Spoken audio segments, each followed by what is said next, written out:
Did you know that every second somewhere in the world someone is drinking coffee? This drink has become a daily ritual for billions of people. But do you know what the coffee plant looks like, where it grows, and which is the most expensive coffee in the world? Stay until the end, because you'll discover fascinating and maybe completely new facts about this beverage.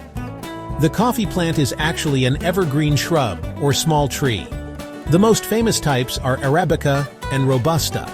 On its branches grow red berries, and inside them are the coffee beans we know. Before becoming the drink in your cup, each bean goes through a long journey, being picked, dried, roasted, and finally ground. Coffee grows only in a special belt of the planet. This region is called the Coffee Belt. The biggest producers today are Brazil, Vietnam, Colombia, and Ethiopia is considered the birthplace of coffee. Legend has it that coffee was discovered in Ethiopia in the 9th century when a goat herder named Kaldi noticed his goats became energetic after eating the berries. The first brewed coffee, however, was recorded in Yemen in the 15th century, from where it spread to the Middle East, Turkey, and eventually Europe.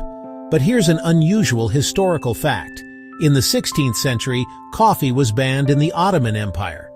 Sultan Murad IV believed that coffee houses encouraged dangerous conversations and possible rebellions against the authorities, so drinking coffee was strictly punished.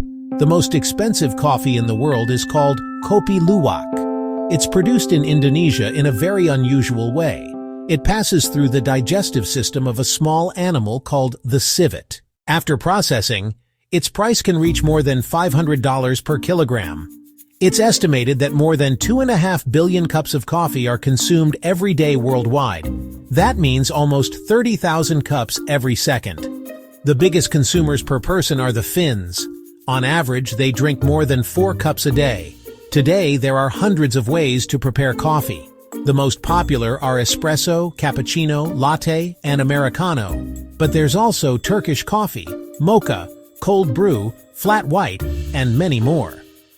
Interestingly, every culture has its own unique style, from thick Turkish coffee to Italian espresso and refreshing Greek frappe. And of course, coffee helps us wake up. That's thanks to caffeine, which blocks a chemical in the brain that makes us feel sleepy and increases adrenaline levels. That's why, after a cup of coffee, we feel more alert, energized, and focused. But coffee is more than just a wake-up drink. It contains antioxidants, and research shows it may lower the risk of type 2 diabetes, Alzheimer's disease, and even depression. Moderate consumption can improve memory and athletic endurance. Still, too much coffee can cause insomnia, a rapid heartbeat, and nervousness.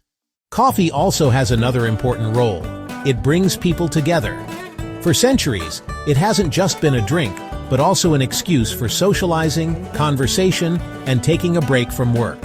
From the coffee houses of old Turkey to today's cafes, coffee has always had the task of connecting people. So coffee is much more than just a beverage.